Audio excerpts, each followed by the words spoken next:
চাকরির পরীক্ষায় উত্তীর্ণ না হয়েও সরকারি চাকরি করছেন তারা।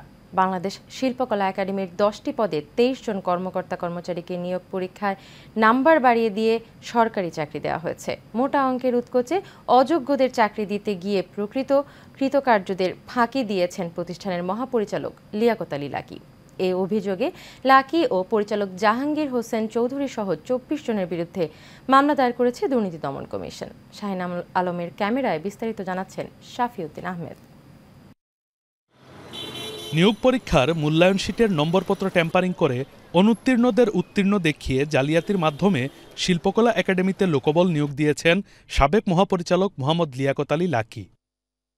লাকীর এসব অপকর্মে ছায়াসঙ্গী ছিলেন একাডেমির আরেক প্রভাবশালী কর্মকর্তা পরিচালক প্রশাসন জাহাঙ্গীর হোসেন চৌধুরী। অনুসন্ধানে নিয়োগ জালিয়াতি আর ঘুষ লেনদেনের অভিযোগের সত্যতা পাওয়ায় মহাপরিচালক লাকী এবং পরিচালক জাহাঙ্গীর সহ 24 জনের নামে মামলা করেছে দুর্নীতি দমন কমিশন। নিয়োগে যে লিখিত পরীক্ষা ছিল সেই লিখিত পরীক্ষায় প্রাপ্ত নম্বরের বিপরীতে চাকরি প্রার্থীদেরকে নম্বর বাড়িয়ে তাদেরকে উত্তীর্ণ দেখানো হয়েছে।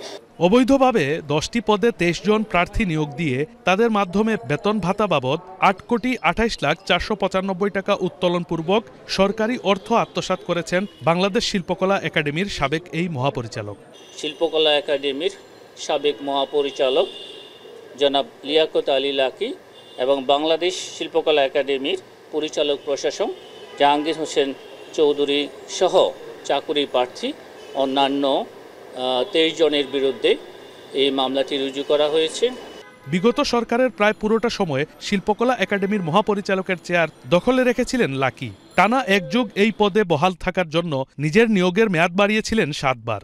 শিল্পকলা একাডেমির ইতিহাসে নজিরবিহীন পুনঃনিয়োগ পাওয়া এই ডিজি নিজের আধিপত্য প্রতিষ্ঠার পাশাপাশি গড়ে তুলেছিলেন দুর্নীতির রামরাজত্ব।